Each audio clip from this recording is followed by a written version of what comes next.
Salam alaikum Zoul, bonsoir. On nous dit que M. Abdelaziz Bouteflika a présidé un conseil des ministres, le premier conseil des ministres de l'année 2018, alors que nous sommes au mois de mars déjà. Et tout a été fait pour que cette présidence du Conseil des ministres par M. Abdelaziz Bouteflika se sache, pour que ça se voie et que ça s'entende aussi. Durant toute la journée d'hier, certains quartiers de la capitale ont vibré sous le bruit des hélicoptères. À plus forte raison que durant la même journée, le ministre français de l'Intérieur était à Alger. Et donc, on a fait du 2 en 1, en mettre plein la vue au ministre français et installer Bouteflika Abdelaziz dans son rôle de prétendant à sa 5e succession. Tout le monde aura remarqué que Bouteflika était entouré de micros. Entouré de micros. J'attends de voir l'image. Entouré de micros. Elle n'est pas prête. Et même que nous le voyons bouger des lèvres en direction des ministres qui opinaient de la tête. Des images dont on voyait bien qu'elles étaient bien prises en main. Des images qui cherchaient visiblement à vendre l'idée de plus en plus incontournable d'un 5e mandat. Le problème, et il est de taille, et que des micros, c'est censé servir à quelque chose. À quoi, s'il vous plaît? Je vous le donne en 1000. Eh bien, les micros, ça sert à se faire entendre quand on parle pardi. Vous voyez mon micro, là? Il me sert à me faire entendre par vous quand je vous parle. Écoutez. Allô, allô, stack, stack... يعيط السباك سباك سباك سباك il faut tripandi le stack stack. Vous avez entendu? Regardez maintenant si j'étouffe le micro. Vous voyez, on n'entend rien. OK, dans un micro, ça sert à se faire entendre. Or, on n'a pas entendu Bouteflika parler alors qu'il avait des micros autour de lui, qu'il bougeait les lèvres et que les ministres faisaient « oui, oui » de la tête. Et à partir du moment où il leur parlait, en tout cas ce qu'on a essayé de nous faire croire, pourquoi ne nous a-t-on pas laissé entendre ce qu'il avait dit, ne serait-ce que pour clouer le bec à Al-Magharibiya, qui passe le plus clair de son temps, à rabâcher et encore rabâcher que Bouteflika n'est plus capable de réciter la table de multiplication de 2.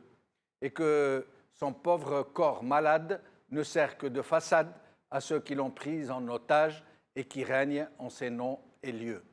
Oui, qu'on nous dise à quoi ont servi ces micros autour de Bouteflika et qu'on nous dise si Bouteflika s'en est servi pour se faire entendre par le Conseil des ministres, puisqu'il leur a longuement parlé et qu'il a parlé de choses très, très complexes.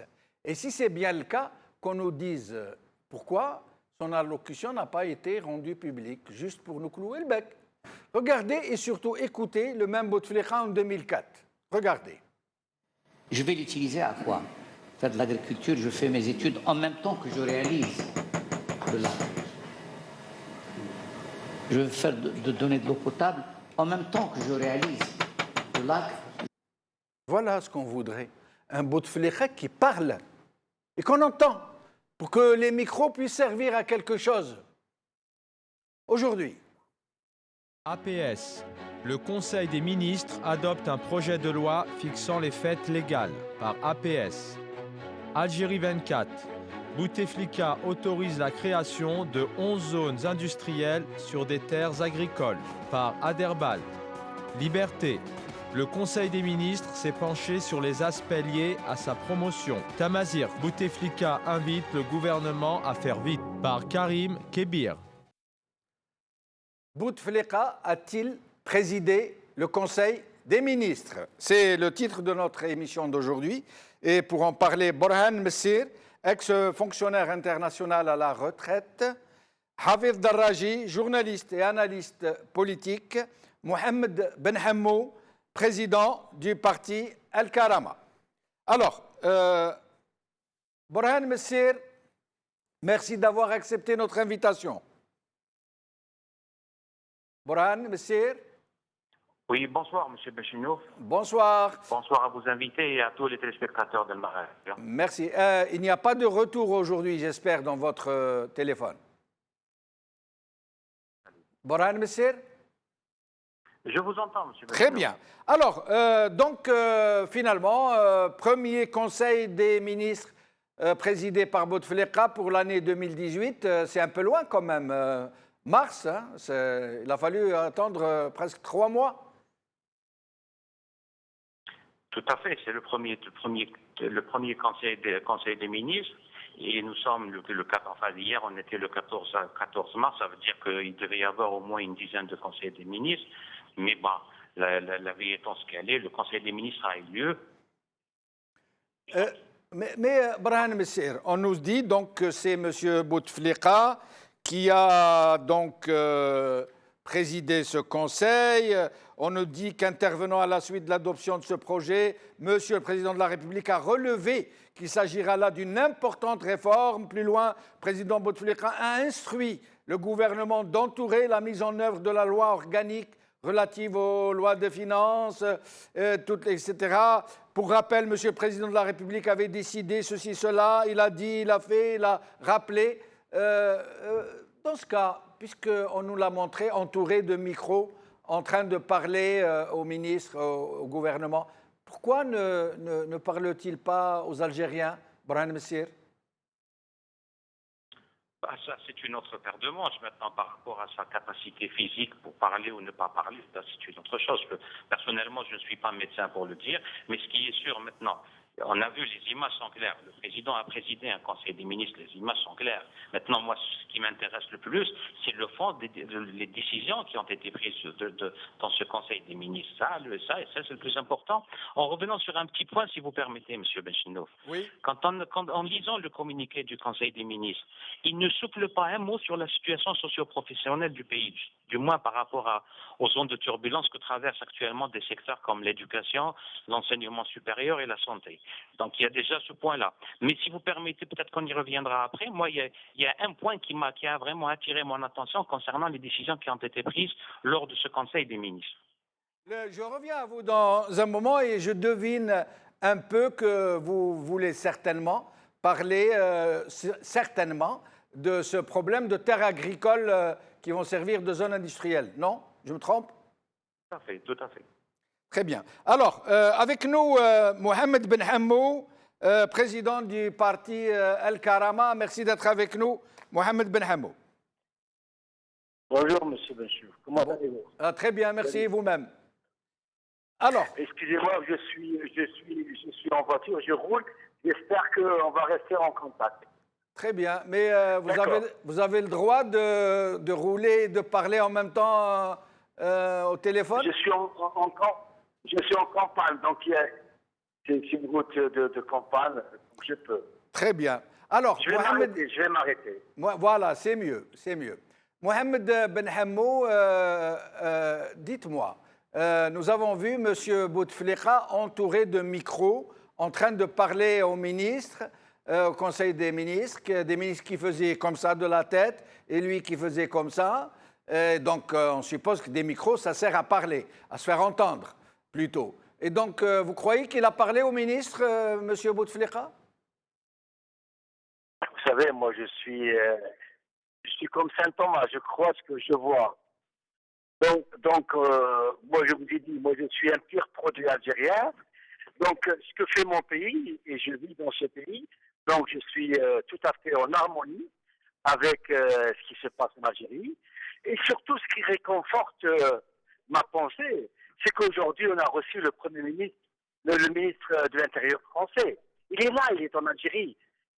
Et donc moi, je pense que si tous ces responsables étrangers européens, où on se dit toujours que les Européens sont à cheval, ils sont stricts, Si ces gens-là viennent chez nous, pourquoi ils viennent chez nous? Si on n'avait pas de président, si on avait une vacance de la présidence, est-ce que vous croyez que ces gens camouflent tout ça? Surtout, vous savez très bien que le peuple français n'admet pas ces choses-là. Donc, je pense, moi, que Bouteflika, il parle à voix basse, qu'il fait des efforts, il est malade. Personne ne dira le contraire. Mais il est là, sa tête pense. Les ministres qui sont autour de lui et tous les grands responsables de l'Algérie, à savoir M. Gaït Salah, M. El Hamel, le responsable de la gendarmerie, de la sécurité militaire, les ministres, le premier ministre. Non, mais Mohamed Ben Hamou, moi, la question que je vous pose, d'abord, je relève que vous avez dit il est malade. Vous, un homme proche du régime, vous êtes en train de déclarer publiquement que le président est malade. Et ce que n'a pas reconnu le président du Conseil constitutionnel. Mais attendez. Non, quand je dis... écoute, non, mais attendez. Non, allez-y. Je ne voulais pas faire passer ça. Quand on dit qu'on est malade, on peut avoir une grippe, on peut avoir des maux de tête, on peut avoir un mal de ventre, on peut avoir... moi, je ne suis pas médecin. Justement, comme vous n'êtes pas médecin, Mohamed Ben Hamou, comme vous n'êtes pas médecin, mais que vous reconnaissez néanmoins qu'il est malade, pourquoi ne pas le faire examiner par des médecins dans le cadre de l'article 102, comme le prévoit la loi, comme le prévoit la Constitution? Oui. Mais il n'y a pas de vacances de pouvoir. Le président a été élu, et il l'a jusqu'en 2019.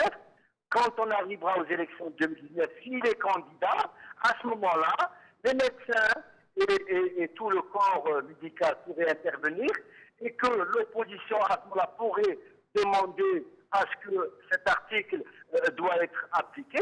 À ce moment-là, laissons le temps venir, laissons les choses aux spécialistes, aux médecins et au Conseil constitutionnel. Et pourquoi, Mohamed Ben Hamou, pourquoi le nom du médecin qui lui a remis un certificat médical qui lui permet de se présenter au 4e mandat, pourquoi le nom de ce médecin n'a pas été rendu public? Vous savez, vous voulez, M. Jamel, vous voulez appliquer cette logique et cette démocratie internationale mondiale à l'Algérie. Moi, je vous fais... Non, moi je parle de la constitution algérienne et des lois algériennes. Je ne parle pas de... Oui. La constitution et les lois algériennes prévoient que le candidat présente un certificat médical au Conseil constitutionnel, lequel certificat médical fait partie d'un dossier public. Ce n'est pas un dossier confidentiel. Oui. Alors? Oui. Alors pourquoi dans le dossier public de M. Bouteflika, le nom du médecin a été occulté, caché aux Algériens? Je vous renvoie à Mitterrand, il était malade pendant une dizaine d'années. Mais on n'a pas dit Mitterrand n'a pas été malade. On n'a pas dit Roosevelt n'était pas paralysé. Il avait un cancer de prostate et jamais on n'a fait part. Alors pourquoi que l'Algérie? Moi, écoutez, franchement, moi, je me dis, qu'est-ce qui se passe? Pourquoi cet acharnement? Non, mais Monsieur Mohamed Ben Hamou, oui. Moi je suis d'accord avec vous, Monsieur Hollande est venu, il nous a dit qu'il a parlé au président, il a même dit qu'il était d'une rare alacrité, qu'il n'a jamais rencontré un chef d'État aussi alerte que lui. Monsieur Valls a dit la même chose. Monsieur Macron vient de reconnaître qu'il a discuté avec lui l'entretien téléphonique sur des choses très complexes. Le ministre des Affaires étrangères français aussi, monsieur Brahimi aussi. Mais le problème, pourquoi parle-t-il à tout le monde et pas aux Algériens? Vous m'avez déjà posé la question la dernière fois. Oui, je vous la repose. Oui. Moi, je dis une chose. Il parlera, avant les élections présidentielles, il parlera aux Algériens. Non, mais pourquoi il ne parle pas maintenant? Pourquoi il ne parle pas depuis 5 ans? 5 ans. Oui, il parle d'une autre manière. C'est les grands projets algériens, ces bâtiments qu'on construit tous les jours, la voie ferrée, les barrages. Non, tout mais ça, pourquoi il c'est- parle au ministre? Il parle au chef d'État étranger. Il parle à M. Brahimi et il ne parle pas aux Algériens. Pourquoi faut-il qu'il nous parle autrement? Pourquoi qu'il nous parle à travers les autoroutes qu'il réalise? Pourquoi qu'il ne nous parle pas comme il parle au ministre, comme il parle à Macron? Monsieur Jamel, Oui. je vous renvoie aussi à une autre philosophie. Vous savez que la communication ne se fait pas que par la parole. Ah, d'accord. Si jamais vous étiez encore jeune et que vous allez faire des études d'université, on vous apprendra que la communication se fait par les gestes, se fait par l'écrit, se fait par le regard, se fait par Et plein de vous choses. voulez dire, Donc, vous voulez dire qu'avec Macron et avec Hollande, il parle avec les gestes? bon, il parle à voix basse, c'est sûr, à voix basse. Mais Monsieur Chemel, moi Voilà. sincèrement, hein, Oui. je vais vous dire une chose pour l'histoire, Et je vous le dirai, en arabe, parce que vous êtes quand même, je pense, vous êtes un arabe et vous comprenez la langue arabe. الإنسان ما يستشفاش في المرض. En fait, واحد ما l'histoire, يشوفها واحد ما يشوفها سي بن حموك غلط بس معليش Eh restez bien, avec nous je reviens à vous dans un moment Hafez Darraji donc voilà monsieur Bouteflika semble s'installer ou plutôt semble d'abord merci d'être avec nous Hafez Darraji. Merci à vous, c'est Jamal. Merci. Alors donc Abdelaziz Bouteflika semble pas s'installer, semble être installé par ceux qui se servent de son image pour un très probable et de plus en plus vraisemblable 5e mandat. On est en train de tout faire pour nous mettre en condition. Vous pensez que ce Conseil des ministres a servi à ça, entre autres? Bon, tout d'abord, bonsoir à vous, bonsoir à vos invités, et bonsoir aussi à tous les téléspectateurs. Si je réponds tout d'abord à votre première remarque, c'est pas nouveau et ça va rester jusqu'à longtemps. Ils l'ont déjà annoncé. Abbas l'avait déjà dit, jusqu'à la mort. Plutôt, il a dit, même chez Kabro, je continuais à soutenir le Bouteflika. Donc, c'est pas nouveau. Moi, j'ai deux petites remarques concernant sur le fond et sur la forme de ce Conseil des ministres. Sur la forme, c'est encore une image triste pour l'Algérie. Vous êtes en train de parler des détails, des regards du président, des gestes du président, des regards aussi des ministres. Un président qui n'arrive même pas à tenir un stylo, un président qui n'arrive même pas à tourner une page, des ministres qui ne savent pas où ils sont, des ministres qui ne savent pas qu'il s'agit de l'Algérie, qui sont membres d'un gouvernement et que l'histoire demain retiendra qu'ils ont été témoins d'une grande arnaque pour ce pays. Sur le fond, si on jette un coup d'œil sur le contenu du communiqué du Conseil des ministres, j'ai eu l'impression qu'il s'agissait d'un autre pays. Qu'il s'agissait d'un autre pays. D'accord. D'un autre pays, oui. Et pas l'Algérie. Oui. J'ai eu l'impression qu'il s'agissait aussi d'un Conseil des ministres autre que l'Algérie. Un Conseil des ministres qui parle des fêtes nationales, de 11 zones industrielles, donc ils parlent de Haddad et consorts. Ils veulent investir aussi, ils veulent avoir les hommes d'affaires à leur côté en prévision du 5e mandat. Donc, où est le peuple dans tout ça? Où sont les problèmes socio-économiques? Est-ce que Bouteflika sait ce qui se passe en Algérie? Est-ce qu'un ministre peut oser dans un conseil des ministres lever le doigt et dire, Monsieur le Président, l'Algérie va mal? Ou bien il parle de son secteur. Un ministre de la Culture, par exemple, j'ai dit comme ça, il lui dit, Monsieur le ministre, Monsieur le Président, nous n'avons pas d'argent pour faire des activités culturelles, ou bien le ministre des Sports, ou bien le ministre des Affaires étrangères, pour lui dire, nous sommes les derniers des derniers. Nous n'avons plus de relations bilatérales. Aujourd'hui, le monde, Yassine Jamal, je ne me connais pas aussi bien dans la politique et dans la diplomatie comme beaucoup de gens qui sont des spécialistes, mais je sais très bien que le monde aujourd'hui va vers le bilatéral. Donc l'Union africaine, ou l'Union arabe, ou le Népal, ça a été un grand mensonge. Un grand mensonge guidé par Bouteflika, il ne faut pas l'oublier. Donc, le monde aujourd'hui va vers le bilatéral. On est content et on est heureux quand un ministre de l'Intérieur français vient en Algérie. Est-ce que Macron est revenu? C'était prévu qu'il revienne en mois de février. Oui, pour une c'était visite prévu d'État. qu'il fasse une Est-ce que visite Merkel- d'État est-ce que en Merkel elle est février. venue En février, c'était prévu. En février. Oui. Mais Est-ce que Merkel est il semble qu'il est exigé de faire une vraie visite d'État. Bien Ça sûr. veut dire d'être reçu Bien par sûr. un chef d'État, d'avoir en face de lui un chef d'État à la table des négociations. Ça ne peut pas être le cas, je crois. Et faire aussi une conférence de presse, c'était une des conditions. Oui. Nous assistons toujours à une grande arnaque et un grand mépris de ce peuple.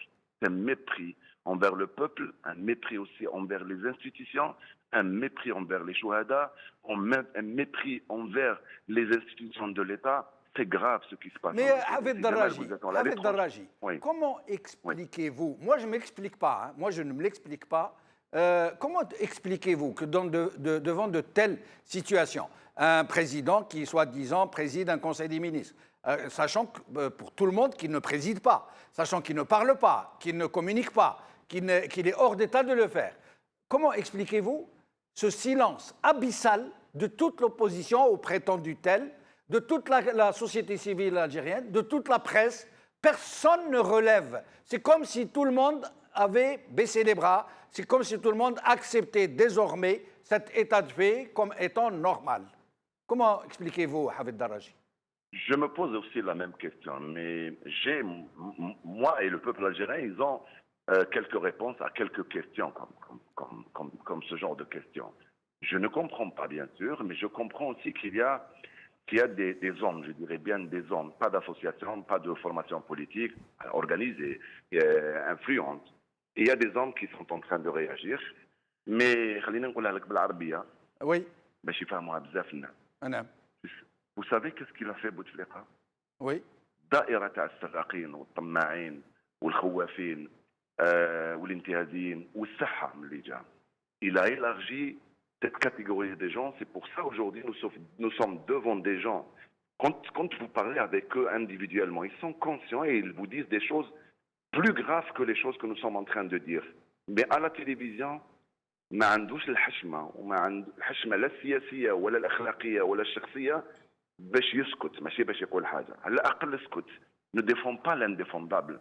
Quand vous avez affaire à quelqu'un qui vous dit qu'un président de la République n'est pas obligé de parler à son peuple, c'est grave. Quand vous avez affaire à quelqu'un qui vous dit que le président est malade, et en même temps il trouve normal cette situation, depuis 7 ans qu'il ne parle pas à son peuple, même le Conseil des ministres, il ne dure pas plus de 15 minutes. Donc là, ils prennent des photos, ils sortent. Donc, ça, je l'ai eu, c'est une information que je l'ai eue de l'intérieur aussi. Ce n'est pas des conseils des ministres qui durent comme ça fait longtemps. Moi, je me souviens, ils faisaient des conseils des ministres de 7 heures et de 8 heures par jour.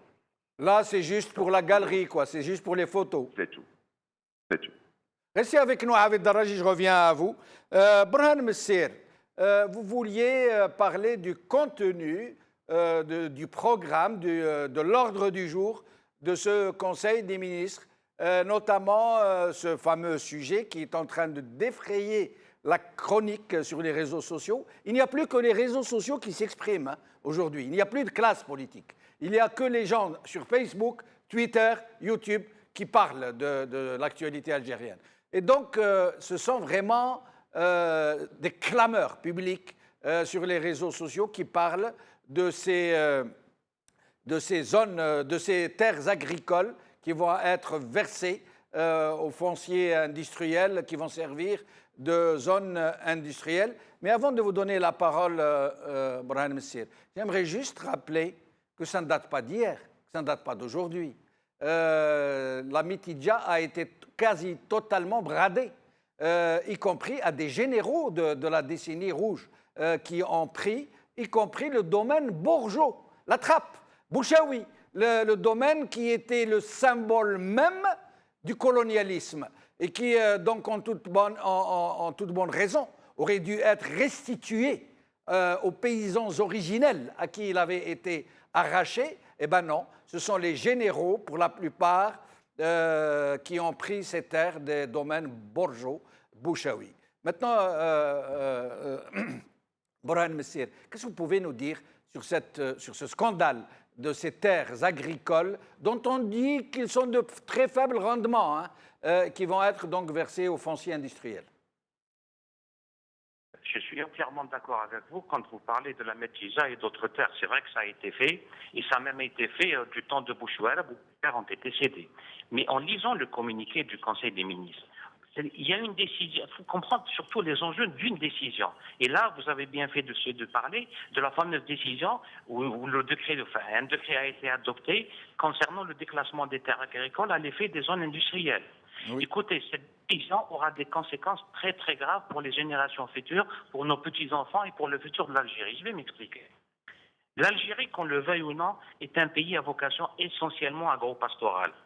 Malheureusement, nos responsables sont en train actuellement de se faire harakiri en transformant ces terres agricoles en foncier industriel. Cela n'obéit vraiment à aucune normalité. Le plus important, dans le moyen terme, d'ici 20 ans, d'ici au plus tard 20 ans, nous serons à peu près 60 millions d'habitants. Et les 60 millions d'habitants dans quelques temps, est-ce que vous pensez que par rapport au premier principe qui est d'assurer la sécurité alimentaire des Algériens, est-ce que ce principe doit être dépassé par la fabrication d'une voiture qui ne se vend pas en Europe? Est-ce que c'est ça l'objectif? Est-ce que c'est ça le lait qu'on devrait laisser à nos enfants? Nous n'avons pas le droit. Nous n'avons pas le droit d'hypothéquer l'avenir de nos enfants pour n'importe quelle raison, même si on vous dit que ces terres-là sont à très faible productivité agricole, ces terres-là sont souvent inexploitées, nous n'avons pas le droit. Regardez par rapport à ces premières wilayas qui ont été ciblées. Ce sont toutes des wilayas du nord du pays. Oui. Et vous prenez, vous avez les Je vais les citer rapidement, Borhan Messir.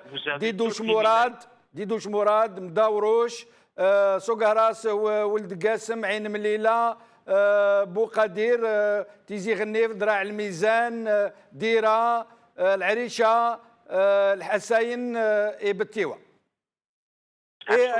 Borhan Messir, je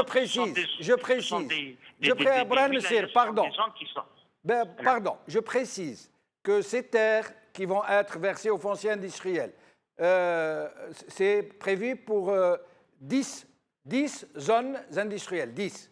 10. Or, le communiqué parle de 50 zones industrielles auxquelles il faudra continuer à verser d'autres terres. Et je vous laisse poursuivre. Tout à fait. La première décision concerne 11 zones qui touchent 9 wilayas. Et prochainement, ça va être 50 zones qui vont toucher 39 wilayas. Écoutez, cette décision n'est pas tombée du ciel. Si vous suivez un petit peu la genèse de cette histoire, moi j'ai bien suivi les débats au niveau du FCE, le fameux forum des chefs d'entreprise. Depuis maintenant des années, ça fait des années maintenant, et ça a été accéléré il y a quelques mois. Le FCE a demandé à disposer d'environ 30 000 hectares. Et de préférence, ce sont des hectares qui sont situés sur la bordure de l'autoroute Est-Ouest. C'est-à-dire même en essayant de faire des investissements, il n'y a pas d'investissement. Donc c'est sur l'autoroute, on a besoin de terre ou sur l'autoroute. Et à l'époque, je me rappelle très bien quand j'ai lu les déclarations, pour vous dire là, que cette décision a des conséquences très très graves après. Pour vous parler par exemple de Stadi Haddad à l'époque, je me rappelle très bien, il avait dit, je vais le citer si ma mémoire ne me trahit pas, quand on accorde au secteur privé la possibilité de créer ou bien d'aménager ou alors de gérer, dans le cadre du système de concession des parcs industriels le long de l'autoroute Est-Ouest, ça va permettre à l'économie nationale de se développer. Et là, regardez le terme système de concession. Ça veut dire que maintenant, on va modifier carrément le système actuel de concession pour aboutir à terme à un système permettant carrément la cession de ces terres. Mais, Borhan Messir, toutes ces zones industrielles qui existaient durant les années 70-80, qui étaient donc la plupart des zones industrielles occupées par de l'industriel public, des sociétés publiques industrielles qui ont été depuis lors démantelées, vendues aux copains et aux coquins, généralement au dinar symbolique. Que deviennent ces zones industrielles? Que sont-elles devenues?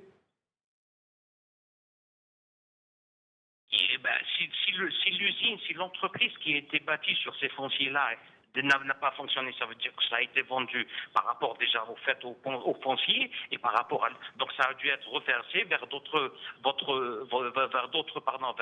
destinations. Et si vous permettez, M. Benchinouf, Oui. cette décision également a deux grandes balises. La première balise, c'est que lors d'un conseil des ministres en février 2011, il y a à peu près 7 années, une décision a été prise de réduire carrément le prix du foncier. Donc le foncier a baissé. Il y a eu la loi de finances complémentaire en 2015. Qu'est-ce qu'elle dit, cette loi de finances de 2015? Une des dispositions de cette loi de finances de 2015, loi de finances complémentaire, a donné carrément le pouvoir au Wali d'attribuer les assiettes de terrain aux investisseurs. Oui. En plus, cette même loi de finances complémentaire a donné également l'autorisation au Wali de les céder au gré à gré. C'est vous dire la portée d'une telle décision. Gré à gré, hein? Ça veut dire pour encourager le copinage et la corruption? On appelait ça la CALIPREF. C'est une commission qui était multisectorielle, qui plus ou moins étudiait les demandes et essayait d'attribuer au fur et à mesure. Mais là, c'est le Wali qui donne, et il donne du gré à gré directement. Mais à quoi ça sert? Moi, ce que je ne comprends pas, ça veut dire qu'il y a infiniment moins d'industriels que dans les années 70, où il y avait des sociétés publiques j'allais dire, par centaines. Elles ont toutes été démantelées. Leurs usines, leurs terrains ont été cédés au privé, donc on ne les voit pas d'abord, elles ne sont pas sur le terrain. Il n'y a quasiment plus de prolétariat ni d'industrie. Et on continue d'attribuer des terres agricoles pour servir d'assiette pour l'investissement industriel. Mais quel industriel? On ne voit rien. Mais bien sûr, allez comprendre maintenant la destination des assiettes. Notre tissu industriel est très défaillant. Nous ne pouvons pas. C'est-à-dire, si on ne fabrique rien, c'est-à-dire même si vous essayez de monter quelque chose, vous êtes dépendant de l'étranger. Vous êtes obligé d'importer des pièces. Le taux d'intégration par rapport au meilleur est très, très, très, très faible. Donc vous êtes obligé. Écoutez, tous les conflits du monde, autour de 3 choses. Il y a l'alimentation, la sécurité alimentaire, il y a l'eau et ce qu'on appelle c'est l'énergie. Vous avez ces 3 points-là. Quand vous assurez votre sécurité alimentaire et que vous construisez une voiture qui ne marche qu'en Algérie, demain l'Algérien, le génie vous dira est-ce que j'ai quoi à manger ou bien est-ce que j'ai une voiture à conduire? Restez avec nous, Brahim. Je vois très bien ce que vous voulez dire, je comprends parfaitement. Il semble en tout cas qu'il y ait anguille sous roche dans cette histoire, mais il n'y a pas que ça. Monsieur Benhammo semble nous avoir quittés, nous essayons de le rappeler quand même. Hafez Darraji, dans ce Conseil des ministres, on a traité d'autres choses aussi, de nouvelles lois pour accompagner les lois de finances, mais aussi de l'institutionnalisation de Yennayer et aussi, selon le communiqué, une consigne très stricte, une instruction plutôt, de Monsieur le Président Abdelaziz Bouteflika d'accélérer la mise en place de la mésérité dans le pays. Ça ne vous semble pas un peu bizarre? Ça ne vous semble pas un peu aller dans le sens de la séduction de certaines populations, entre guillemets, populations? Oh là là, comme dirait l'autre, quelle décision! C'est la même décision qu'il avait prise depuis, je pense, 3 ans dans un conseil des ministres. Oui. Et les choses se sont restées là où ils sont. Rien n'a bougé, rien ne bougera. Croyez-moi, rien ne bougera. Sauf si la Kabylie bouge la prochaine fois, il va encore céder, leur demander d'accélérer et ce qui suit. Moi, je pense qu'un conseil des ministres qui n'est pas organisé qu'une fois chaque 6 mois doit être un conseil des ministres à la hauteur d'un pays comme l'Algérie, à la hauteur d'un peuple comme l'Algérie, à la hauteur aussi de toutes les préoccupations de la population algérienne. Je parle aussi des problèmes socio-économiques, je parle aussi de l'école, je parle de l'université, je parle de l'ONCE, de la santé. Nous avons beaucoup de soucis, beaucoup de problèmes. Un conseil des ministres qui revient aussi sur la situation politique qui prévaut en Algérie, un conseil des ministres qui qui rassure les Algériens sur leur avenir, qui rassure les Algériens sur la situation. Les Algériens aujourd'hui sont inquiets sur tous les plans. Sur le plan économique, sur le plan social, sur le plan moral aussi. Ils ne savent pas où aller, ils ne savent pas la situation de leur président, ils ne savent pas quelle est la situation du Premier ministre qui ne parle plus depuis un mois sur instruction du président. Au moment où nous sommes arrivés à se dire qu'il va être limogé d'un jour à l'autre, peu de ministres qui ne parlent pas, des ministres qui ne parlent pas, qui ne parlent pas. Quand je dis ils ne parlent pas, ils ne disent pas des choses importantes. Quand vous voyez un ministre de la Jeunesse et des Sports qui parle d'un petit sportif ou bien d'une petite fédération et d'une ligue de football ou bien d'un joueur de football, c'est pas ça. Donc, moi j'ai bien compris ce que votre invité a voulu dire à travers les explications qu'il a données concernant les décisions du Conseil des ministres. Et si on décortique aussi ces décisions, on va les trouver normales, pas bizarres.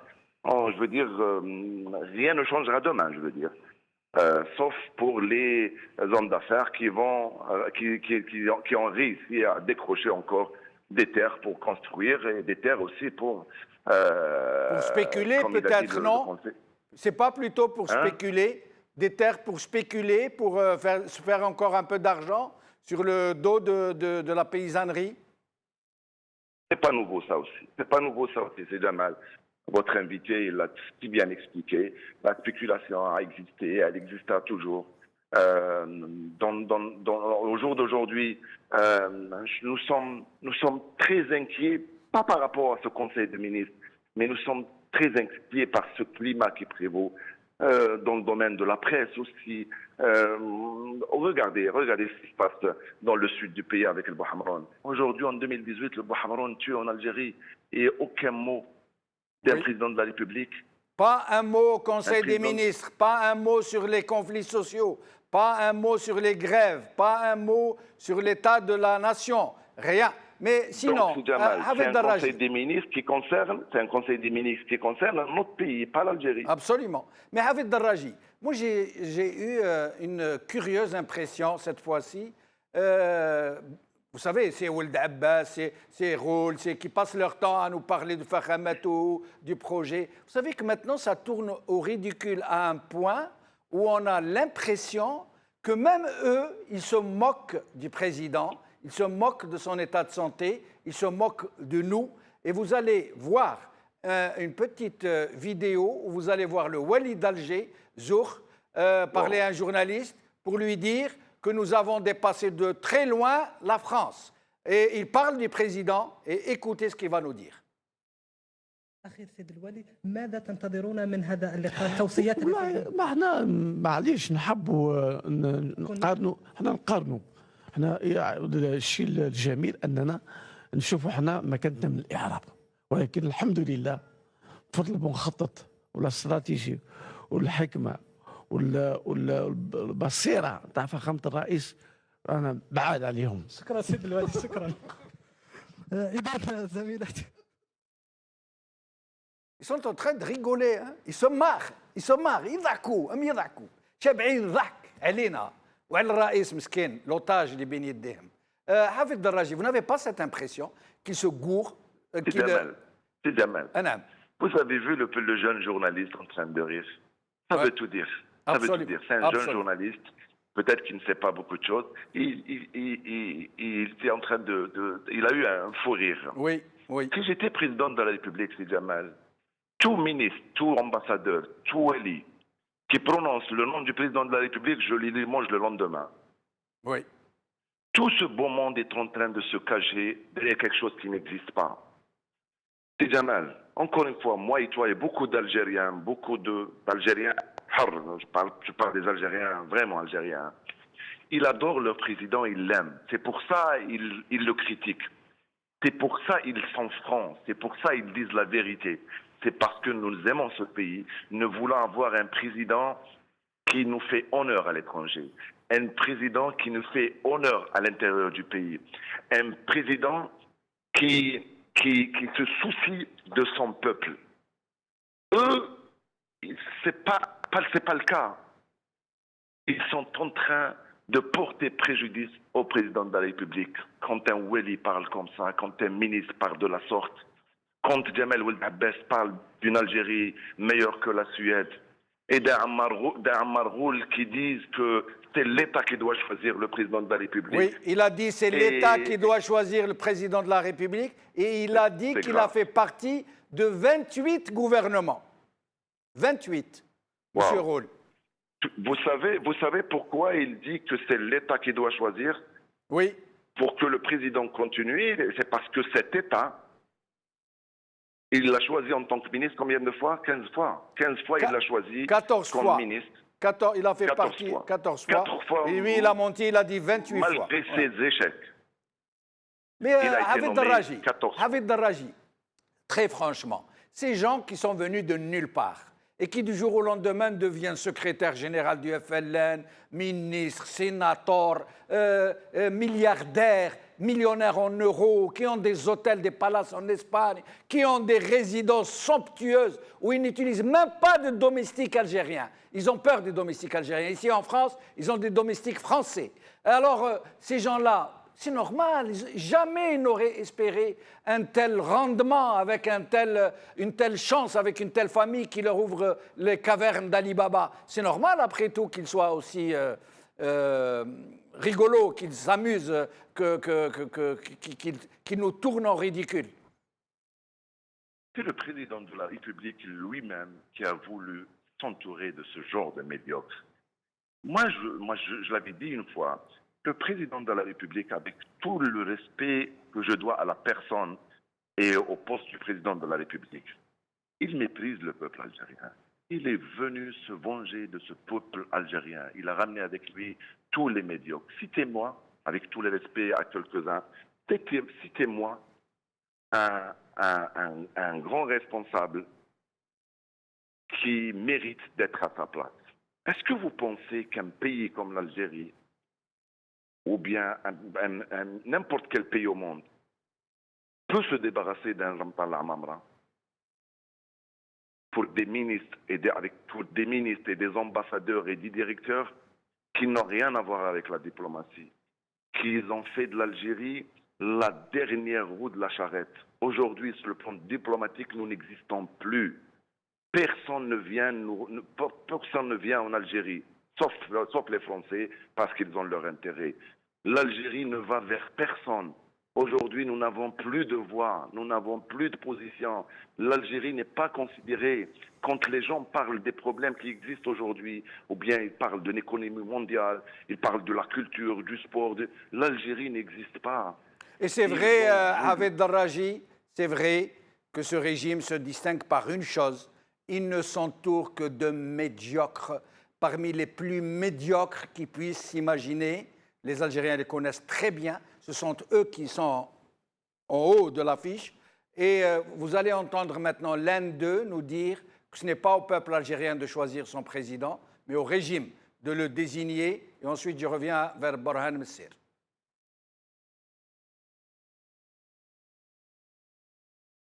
Ammar Ghoul.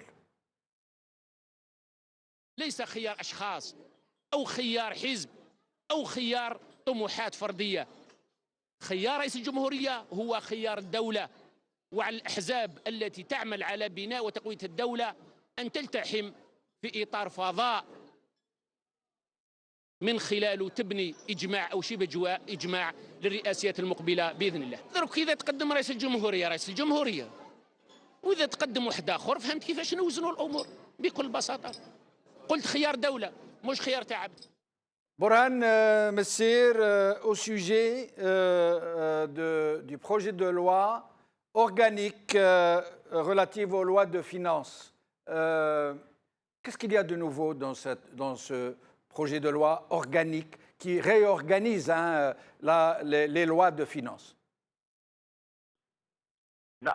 Par rapport à ce projet de loi, quand comme dirait l'autre, quand il y a quelque chose de bon, il faut le souligner. Il y a des choses quand même assez bonnes dans ce projet de loi.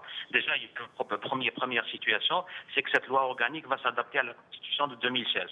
Mais ce qu'il faut surtout retenir dans ce projet de loi, c'est la disposition qui a été introduite concernant, si vous vous rappelez, enfin, si vous suivez très bien les débats au niveau de l'APN, concernant la réduction des délais de présentation des fameuses lois de règlement budgétaire. C'est-à-dire avant, le ministre des Finances, quand il venait devant le Parlement pour faire adopter la loi de finances de l'année N+1, donc il fallait qu'il revienne à l'année N-3, c'est-à-dire en 2017, il repasse jusqu'à 2014-2015 pour dresser la situation budgétaire du pays. Maintenant, à travers ce projet de loi organique, cette période a été réduite à une année, c'est-à-dire à N-1. Donc c'est plus à N-3, ce qui n'avait pas de sens parce qu'il s'est passé en 2013 et vous le traitez en 2016 ou en 2017, ça n'a aucun sens. Donc c'est par rapport à l'année N-1, c'est-à-dire l'année qui précède.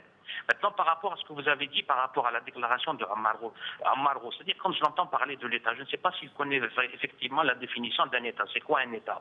Un État, c'est effectivement l'État, c'est une population, c'est un pouvoir et c'est un territoire. Donc c'est la géographie d'un pays, c'est ça un État. Quelque part, il se contredit. C'est pas le peuple, c'est l'État. Mais le peuple, il fait partie d'un État. L'État, c'est une triangulaire qui est composée d'un peuple, d'un pouvoir et d'un territoire. Moi, ce que je constate par rapport à la situation dans laquelle est arrivée actuellement l'Algérie, c'est-à-dire même si vous avez les bonnes intentions, les meilleures intentions du monde et que vous voulez redresser là-bas, ce régime, depuis quelques années, a tellement fait le vide autour de lui, toutes les compétences ont été chassées, soit elles sont à l'étranger, soit elles sont parties en retraite. Ce pouvoir-là, même s'il veut s'appuyer sur la ressource humaine, qui est la véritable richesse, ce pouvoir-là ne le va pas lui trouver. Et c'est là le vrai problème. Maintenant, c'est plus une question d'argent, parce qu'il n'y a plus d'argent. Depuis 2014, on est en train de survivre avec ce qu'on a comme réserve de change. Maintenant, si vous voulez vous appuyer sur la ressource humaine, ça veut dire que vous êtes en train de nous dire, Borhan Messir, que même si demain il y a une véritable volonté de relance fondée sur un véritable État, il sera difficile de trouver les compétences et les gens qui pourraient aider à relever ce pays? Difficile pour ne pas dire impossible, parce que les gens, c'est bon, ils en ont eu pour leur argent. Les gens sont saturés, ils sont partis. Ils sont à l'étranger, ils sont en retraite. Pour tout l'ordre du monde, avec le régime, ils ne reviendront jamais au pouvoir ou bien au niveau des centres de décision. Et c'est pour ça que tout à l'heure, vous avez fait remarquer que ce régime ne ramène que des gens qui disent n'importe quoi. Parce qu'il n'y a personne. Enfin, les vraies compétences n'accepteront jamais de prendre ce genre de responsabilité.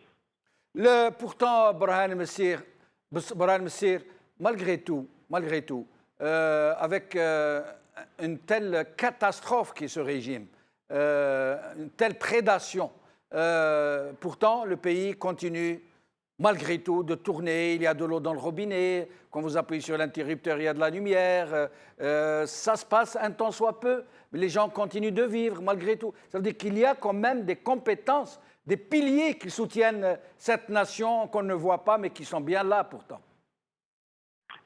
Oui, ces compétences, elles sont très très rares. Et en parallèle, n'oubliez pas une chose, c'est qu'il y a encore un petit peu d'argent. C'est-à-dire, nous ne sommes pas assez, qu'il y a encore des réserves de change, il y a encore des choses qu'on peut plus ou moins mettre en avant. C'est vrai que ces compétences-là, elles sont très très rares, mais elles font un travail, elles sont en train de faire un travail extraordinaire, et ce qui permet que quelque part. Mais est-ce que, c'est-à-dire là, on n'arrive pas à décoller, donc il y a un problème. C'est un problème de ressources humaines. Vous avez 10, 15, 20 000, 2000, 5000 compétences, peut-être qu'il vous en faudra 100 000, vous ne les avez pas. Les compétences qui sont actuellement en poste ou qui sont en train de faire ce travail-là, leur nombre n'est pas suffisant. Le nombre n'est pas suffisant et d'une autre part, ils sont casés à des échelles plus ou moins très très bas au niveau de la hiérarchie de prise de décision. Alors, en tout cas, on ne les saluera jamais assez, ces gens qui permettent à ce pays de tenir malgré l'extraordinaire prédation de ce régime. Borhan Messir, rapidement, en moins d'une minute, le président donc, a rappelé durant ce Conseil des ministres, le président, entre guillemets, a rappelé, entre guillemets, que les assises de l'amazirité, notamment l'Académie berbère, doivent être accélérées pour permettre à l'amazirité de prendre sa place totale et entière. Vous croyez que ça se passe comme ça, avec cette facilité? Ben, écoutez, maintenant, si vous voulez parler d'une manière scientifique, si on rentre dans un domaine scientifique qui concerne essentiellement la linguistique, c'est autre chose, on en parlera. Mais maintenant, si vous voulez parler du fait qu'il est en train de dire qu'il faut tout mettre en œuvre pour que la langue amazigh soit reconnue, qu'elle fasse l'objet, qu'elle soit très dynamique, c'est-à-dire en termes des gens qui la parlent, ça, il est en train de distribuer un bon point. Sauf que quand vous avez un conseil des ministres qui vous pond un projet de loi, du moins un projet de décret concernant le déclassement des terres agricoles, vous êtes obligé de jeter un petit bon point, comme ça les gens vont s'intéresser à quand même quelque chose de bon. Et même au niveau de la loi organique concernant les lois de finances, c'est une loi quand même très très très bien faite, et surtout par rapport au règlement budgétaire. Là, c'est des bons points. On essaye de jeter pour plus ou moins calmer la galerie. Merci, Burhan Messir. Hafid Darraji, le mot de la fin en 1 minute. Quand j'entends des gens comme votre invité qui était avec Burhan Messir. C'est Burhan, avec qui je partage beaucoup d'idées. Je reprends un petit peu confiance et espoir. Mais moi aussi, je suis vraiment désespéré parce que ça perdure et ça dure. Il ne reste apparemment pas grand-chose. Il reste quelques compétences. Elle est rare quand même, Khalifa Burhan. Je reste un petit peu optimiste, pessimiste beaucoup par rapport à ce genre de déclaration, par rapport quand on voit un conseil des ministres pareil, quand on voit la situation en Algérie, quand on voit aussi cette vague d'Algériens qui fuient leur pays, je dis bien cette vague, ils fuient leur pays avec des centaines et des milliers de gens, ils sont aujourd'hui partout, même des jeunes Algériens qui ont 20 ans, qui ont un seul espoir, c'est de quitter le pays. Dans le temps, on avait espoir de vivre dans notre pays, de participer à l'évolution de notre pays, de faire notre carrière en Algérie. Aujourd'hui, un jeune de 18 ans, son souhait, c'est de quitter ce pays. Ça, c'est malheureux. Merci, Hafid Darraji. Merci, Burhan Messir. Merci, Mohamed Ben Hammoum, même si vous nous avez abandonnés en plein milieu de l'émission. Ce n'est pas grave. Merci à vous, chers amis, de nous avoir suivis. Bkhawal khair, salama.